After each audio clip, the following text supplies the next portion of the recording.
మా ప్రభుత్వం అధికారం వస్తే సూపర్ 6 పథకాలను అమలు చేసి రాష్ట్ర ప్రజల్ని అభివృద్ధి పరుస్తామని చెప్పేసి లోకేష్ గారు 2023లో హామీ ఇచ్చారు.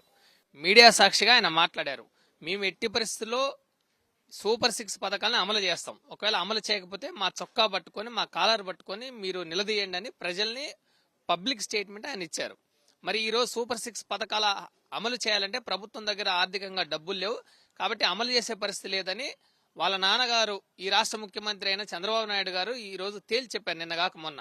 కానీ సూపర్ 6 అమలు చేయకపోతే కాలర్ పట్టుకొని నిలదీయండి అన్న లోకేష్ గారి వ్యాఖ్యలు ఈరోజు లోకేష్ గారి విద్యాశాఖ మంత్రి ఆయన సూపర్ సిక్స్ పథకాలు అమలు చేయకపోతే ఆ హామీని నిలబెట్టుకోలేకపోతే మీ కాలర్ పట్టుకొని మేము నిలదీయాలా, మీ నాన్నగారైన చంద్రబాబు నాయుడు గారు సీఎంగా ఉన్న చంద్రబాబు నాయుడు గారి కాలర్ పట్టుకొని నిలదీయాలని మేము ప్రశ్నిస్తా ఉన్నాం. మీరు సూపర్ 6 పథకాల హామీ ఇచ్చారు, ఈ హామీలను అమలు చేయాల్సిన బాధ్యత మీదే. ఈ రోజు యూటర్న్ తీసుకుని ప్రజల్ని మోసగించే విధంగా మీ చర్యలు ఉన్నాయి. మీరు ఏవైతే హామీలు ఇచ్చారో మీరు చెప్పారు, మీరు కెమెరాల సాక్షిగా రికార్డ్ చేసుకోండి, నన్ను నిలదీయండి, మా ప్రభుత్వాన్ని నిలదీయండి, ప్రశ్నించండి, కాలర్ పట్టుకోండి అని మీరు చెప్పారు. మీ కాలర్ పట్టుకోవడానికి ఈ రోజు ప్రజలు సిద్ధంగా ఉన్నారు. మీరు ప్రజల మధ్యకి రండి, మీరు ఇచ్చిన హామీల్ని అమలు చేయకపోతే మీ కాలర్ పట్టుకొని మేము నిలదీస్తామని మేము ప్రజల సాక్షిగా ఈ రోజు ప్రశ్నిస్తా ఉన్నాం. సూపర్ 6 పథకంలో భాగంగా ఈ రోజు ఫీజు రీఎంబర్స్మెంట్ ఇస్తామన్నారు. 7 నెలలు ఈ ప్రభుత్వం ఇప్పటికే పరిపాలన కొనసాగించింది.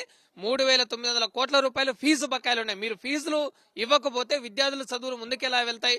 ఫీజు బకాయిలు ఉంటే కాలేజీ యాజమాన్యాలు విద్యార్థులకు సర్టిఫికెట్లు ఇవ్వట్లేదు, వాళ్ళకు ఉద్యోగాల్లోకి వెళ్ళలేని దుస్థితి ఈ రాష్ట్రంలో ఉంది. విద్యార్థిని యువతల్ని మీరు దగా చేస్తా ఉన్నారు.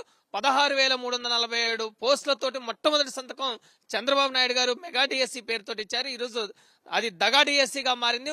ఇంతవరకు తేదీలు ప్రకటించకుండా డిఎస్సి అభ్యర్థులు 4 లక్షల మంది టెట్ అర్హత పొందిన అభ్యర్థుల జీవితాలతోటి మీరు ఆడుకుంటా ఉన్నారు. మీ కాలరు పట్టుకొని నిలదీయడానికి ప్రజలు సిద్ధంగా ఉన్నారు. మీరు ప్రజల్లోకి రావాలని లోకేష్ ని మేము కోరుతా ఉన్నాం. ఇవాళ లోకేష్ అన్న మాటలకి కట్టుబడి ఉండాల్సిన అవసరం ఉంది. లోకేష్ ఏదైతే చెప్పాడో ఆ మాట కట్టుబడి ఉండాల్సిన అవసరం లోకేష్కి ఉంది.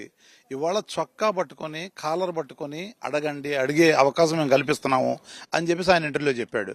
ఇప్పుడు ఎవరు చొక్కాలు పట్టుకోవాలి, ఎవరి కార్లు పట్టుకోవాలి? ఆ పేర్లు రిలీజ్ చేస్తే ఇవాళ వాట్సాప్ గవర్నెన్స్ అని అంటున్నారు. మరి ఆ వాట్సాప్ గవర్నెన్స్లో ప్రతి చోట కూడా అందరికీ తెలిసే విధంగా ఆ పేర్లు రిలీజ్ చేయండి, ఆ ఫోన్ నెంబర్లు పెట్టండి. ఎవరెవరిని కాలర్ పట్టుకోవాలి? చంద్రబాబు నాయుడు గారినా, లోకేష్ గారినా, పవన్ కళ్యాణ్ గారినా, లేదంటే బీజేపీ పురంధేశ్వర్ గారా, లేదంటే ఎవరైతే ఉంటే వాళ్ళన ఎవరిని పట్టుకోవాలో చెప్తే ఇవాళ జనమంతా సిద్ధంగా ఉన్నారు. మొన్న వైజాగ్ వెళ్ళినప్పుడు కూడా ఎవరే మరి ఆ మహిళా మూర్తి అడిగితే నాకు పెన్షన్ రావట్లేదంటే మీకు మిగతా పథకాలు రావట్లేదు, సూపర్ 6 పథకాలు అని చెప్పి అడిగింది ఆమె. అడిగితే పెన్షన్ వస్తుంది కదా అన్నాడు, పెన్షన్ కూడా రావట్లేదు అన్నాడు. హవాకాయుడు అర్థం కాక ఇక నోరెళ్ళ పెట్టాడు, తెల్లమొహం వేసుకొని వెళ్ళిపోతా ఉన్నాడు.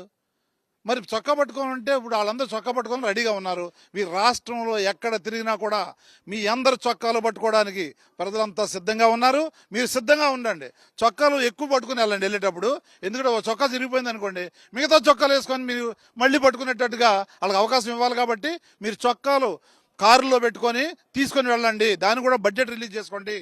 ఇంకో విషయం చెప్తా ఉన్నా, ఇవాళ జగన్మోహన్ రెడ్డి గారు ఏదైతే ప్రామిస్ చేశారో అవన్నీ డెలివరీ చేసి ఇవాళ ప్రతి కార్యకర్త, ప్రతి లీడరు కూడా కాలర్ ఎగరేసుకొని తిరిగేటట్టుగా ఇవాళ ఆయన పాలన చేశాడు.